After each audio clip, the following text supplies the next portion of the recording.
Welcome to your in-depth weekly horoscope for week commencing the 18th of July. This is for the Sun or the Ascendant.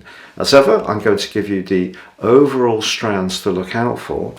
Please stay with me. I will then dive deep to give you each of the 12 zodiac signs from Aries through to Pisces in forensic detail. Now, as this week begins, Venus, the planet of relating, but also of loot, moves into the sign of Cancer on Monday. This is wonderful if we want to think about how we can improve our immediate physical environment. So some people are likely to be picking up the paintbrushes and making some changes, perhaps to furnishings, over the next few weeks. If you're in the Northern Hemisphere, even the outdoor space could be an area that you try to beautify. But also at the start of this week, Mercury is face to face with the strident and powerful energies of Pluto. Pluto's in the part of the overall zodiac which is to do with the more physical world, whereas Mercury is just leaving its recent home in the more emotional Cancer.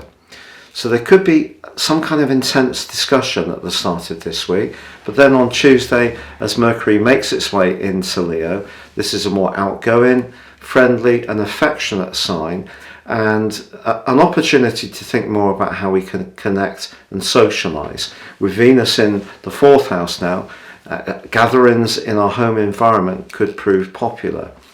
But the big change this week is the Sun's move into Leo on Friday. And that's because the Sun governs the sign of Leo. But before it says goodbye, it also goes face to face with Pluto. So this clash between what we need in terms of our protection and security, the more nurturing side of life, with that harsher physical reality, it's something that is going to be very manifestly obvious to us all. But I think once the Sun gets into Leo, it's kind of saying, how can we find the inner resources in order to deal with balancing these different elements of our lives? I think it's a lot to do with a general instability that's going on in the world. And part of that is because Uranus, the planet of restlessness, is aligning with the North Node in Taurus. And basically we're getting the kind of consequences for our actions over many years, but because Uranus is the planet of truth and the sign of Taurus is very much about resources, some of that is to do with the cost of living crisis.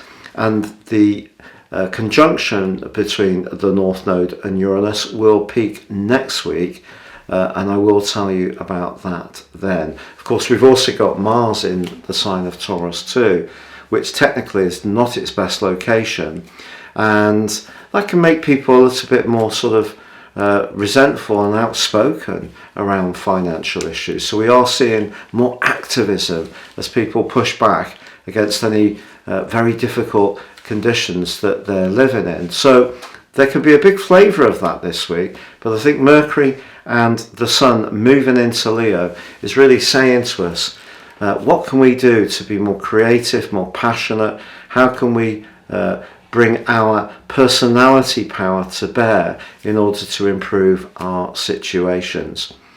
Now, I've crashed through the 100,000 mark in terms of subs. I'm keen to get to 101 as quickly as possible. If you'd be so good to click or tap on the bell notification symbol, I'd be most grateful. If you've already subscribed, thank you so much.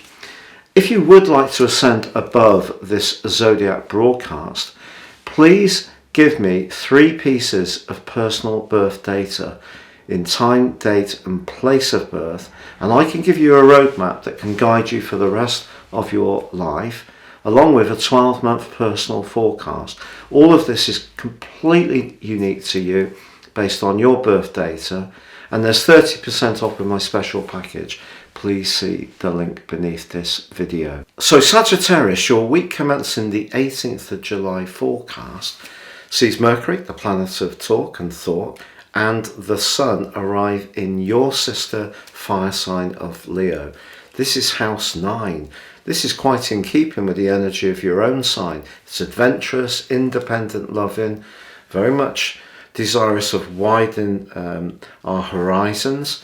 If you've yet to get away from it all and you really would like to do that, the next month can be a time when you'll do everything you can to make that happen. But there may be some important financial discussions to be had this week. But with Venus moving into your 8th house on Monday, the upside can be that someone you're close to can have some very good news. It could be linked to a business matter, a legacy, an insurance policy.